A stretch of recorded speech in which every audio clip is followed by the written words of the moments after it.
Hey everybody, it's Alan, and I hope that you're doing well. Today is February 14th. Of course, that's Valentine's Day, but it also happens to be the birthday of blues icon Mr. Magic Sam. You've heard the name Magic Sam, of course, in the Briefcase Full of Blues live performance when they talk about the song Sweet Home Chicago. So many people have covered Magic Sam tracks, from Buddy Guy, the Blues Brothers, Eric Clapton, Stevie Ray Vaughan, Jeff Healey, Robin Ford. And as a matter of fact, the song we're about to play, which is a song called My Love Will Never Die, one of my favorite covers of this particular song is by Robin Ford. And it's just amazing. It's somewhat obscure to the mainstream music listener, pretty well known to the blues listeners, except probably not as well known as you might expect it to be. He had such an amazing impact over the blues genre that it's fairly incalculable, to be honest with you. Anyway, with that said, let's pay tribute to Magic Sam today on his birthday by listening to My Love Will Never Die.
Flowers grow where I lay and rest. Please pick up some and hold it to your breast. When I'm there, that's my love. First and now, from inside, my love for you will never die. Oh.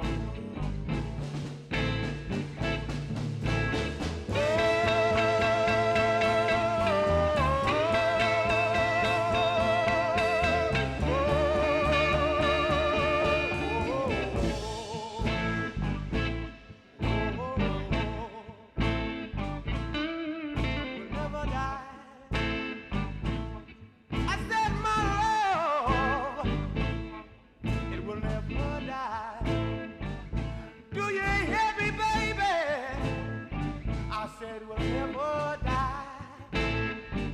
It will never die. Lord,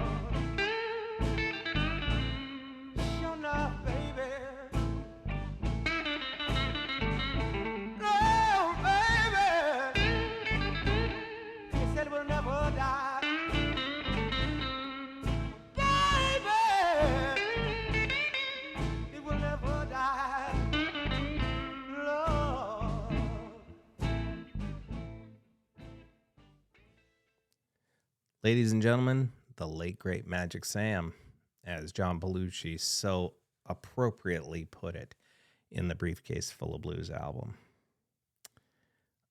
You can hear it, can't you? You can hear his impact on all of these other guitar greats, these other blues greats over the years. And yet, so many people don't really know who Magic Sam is. You know, I bet you some people think he's part of Sam and Dave. I bet you some other people think he's Sam Cooke. It's totally different guy, you know? And Magic Sam just had this way. You know, he's also a study. I mean, it's like, the thing is, if you're listening to him and you're sort of an educated guitar player, if you're an educated musician, you might listen to some of what he's doing there and think to yourself, well, those are just some of the wrong notes. Some of the notes are just wrong. That's not what's supposed to be played. It's not right. And yet the thing about blues music, real, organic, authentic blues music, is it's not supposed to be perfect. It's supposed to be messy. It's supposed to have emotion shown through it. It's not supposed to be perfect. And yet so many very, very, very talented musicians go out and try to play for perfection. And it's the mistakes that make some of these legends. I mean, think about it. Buddy Guy has that famous moment in just about every show he performs where he plays, you know, maybe he's playing Sweet Home Chicago, and he bends a note intentionally out of tune. And then he tries to, he goes to resolve it, and he holds it too. That's the amazing thing. It always blew my mind. He'd hold this note for 16 bars. And then he'd bend as if he's going to resolve it, but then he'd bend it a half step sharp from what the resolved note typically would be. And to people who, you know, are attuned to dissonance, will listen to it and go, oh God, that's painful. Stop, please stop. And other people will listen to it and go, oh man, that is so powerful. It's so strong. Ah. And yet by, you know, an educated mindset, it's wrong. There's a couple of points in this song where Magic Sam is playing, or the guitar player, you know, he's playing the guitar in it, and he's playing these notes, and he just hits the wrong chord, and he just slides back a half step and hits the right chord. But he's so in the moment, and it's a live recording because they didn't have multi-track back in the day. They just had go in and record it live and see what happens. And they go in and he just plays one chord half step off for just, you know, a millisecond and moves it down to the chord he meant to play. But it's there, it's on the recording, and it doesn't matter because it's in the moment. And that's the thing. It's like, I listen to some of these guitar players. I'll be honest with you. Here's the comparison that I have to go with, just because it's so classic of a comparison. You got Hendrix and Clapton. Right? Now, I love both of them. I think they're both extraordinary talents and timepieces, timestamps in our musical existence, right?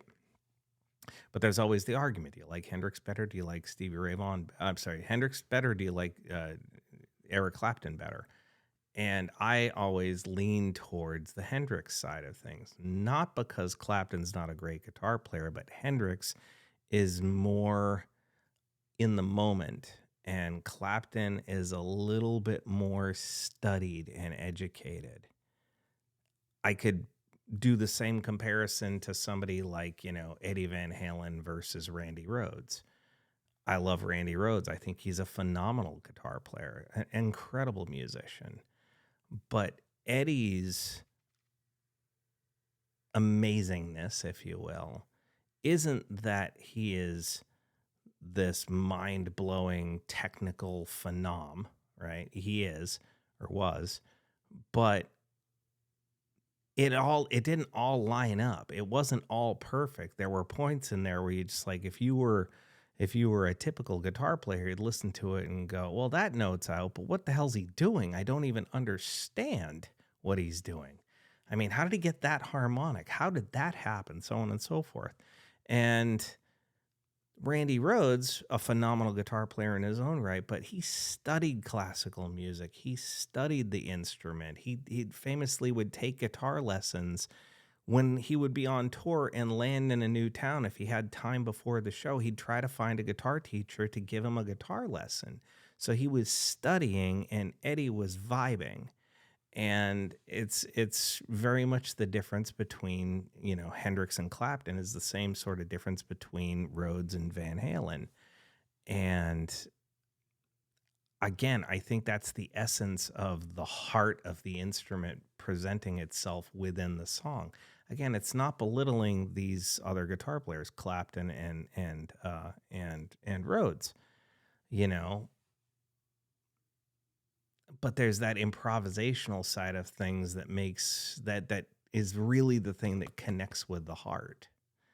And again, I hear that in Magic Sam, and I think he's a big influence on people with that kind of mindset. It's just, you got to play for the song. Anyway, with that said, hope y'all enjoyed this. Please feel free to leave a comment in the comment section below. We can talk about it further. Just know that I appreciate you all, and I wish you well. Take care.